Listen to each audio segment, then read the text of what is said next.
Robin, would you mind sharing this story, which I still find quite incredible, when you were, I believe you were working for Insight Holidays at that time in Singapore, and you went to London to pitch not only for yourself, but also for Asia to a major travel corporation?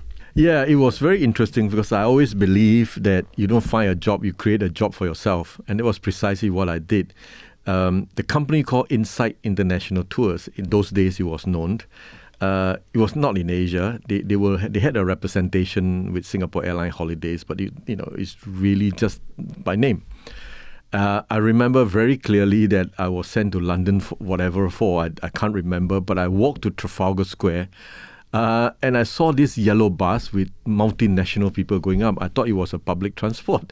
So I went up there to ask the manager or a tour director then, what is this? Is it a public bus? And he told me, no, this is a tour that people from all over the world arrive and congregate in London.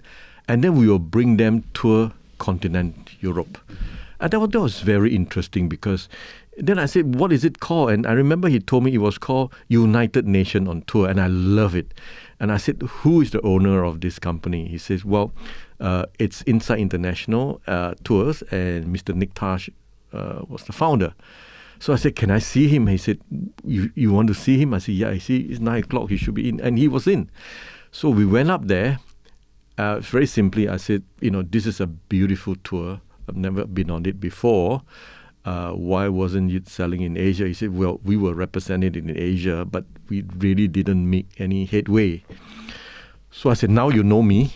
And to work for Singapore Airlines as a brand is fantastic. People give that attention to a brand that you work for. I always believe in brand. And that card of mine, it was then senior officer or officer tour planning. And I got the attention. So I went back to Singapore. I came back to Singapore, but I didn't just forget it. I didn't forget what conversation was. I start cutting newspapers, paste them on a paper, and start sending by post to Mr. Tash and Mr. Chris Newman. Some sort of report. Yeah, some kind of report and what's happening in Asia, who is buying what.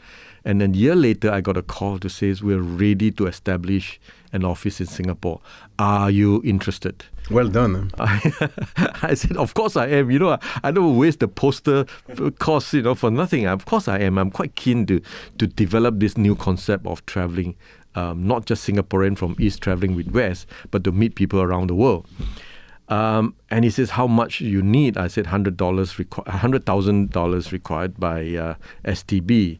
And of course the startup cost. And I remember he sent me $250,000, which I have to go and register a name. And because the name was taken, I registered as Interworld Tour Planners. But it was an interesting story how I got it back. But beyond that, it was just something which I always believe that when you travel, keep your eyes open, whether it's business or leisure, because there's something along the way that you could pick up and make it yourself. I always wanted to be my own boss, to be an entrepreneur, but I don't have money. It's nice to have somebody else's money to be your own boss. And that was, I suppose. that was quite good. And also the trust. I was very fortunate that Mr. Nick Tash and Mr. Chris Newman, trusted this Chinese guy who they probably met first one or twice. But more importantly, they have the vision that the market in Asia, it wasn't just Singapore. It was Asia. Mm-hmm. But you had the vision that something needed to be done, and that you were the solution to a problem that they didn't even know. Yeah, the fact that they were losing opportunities. Yeah, and of course those days, people wasn't comfortable traveling with Caucasians, Europeans, American, but I knew a day will come that you have to break through all these barriers, and I offered myself as the solution.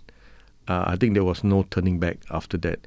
So it was good that it allowed us to expand our business in Asia, but it has also allowed us to contact Asian markets and look for representation. So the whole network of distribution allow us to expand our business in Asia. And until today, Mr. Tollmann, who bought over the Insight International Tour in 1994, saw then that the future of growth is Asia. I still remember what he told me in 1994 when we were in Royal Horse Guard or Cumberland Hotel. I can't remember now.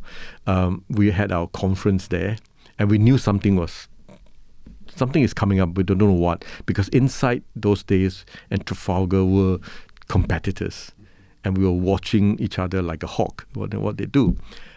But when I saw Mr. Stanley Tollmann and the late Mr. Mike Ness walk in, his signature recognition is a red carnation on his jacket. So I said, oh no. Everybody was like, oh no, something is going to happen. And true enough, we went up there, and Insight International Tours was sold to the Travel Corporation in 1994. But with changes, people were all weary about what's going to happen. And to me, my own idea was very clear. I'm the solution to everything. Whoever owns the company, I believe I can be the solution. While some left, some stayed, I stayed. But it was very important that Mr. Stanley Tollmann then said, we bought the company and we feel that the future of growth is in Asia. And that gave me tremendous confidence to continue, this job when the new ownership took over.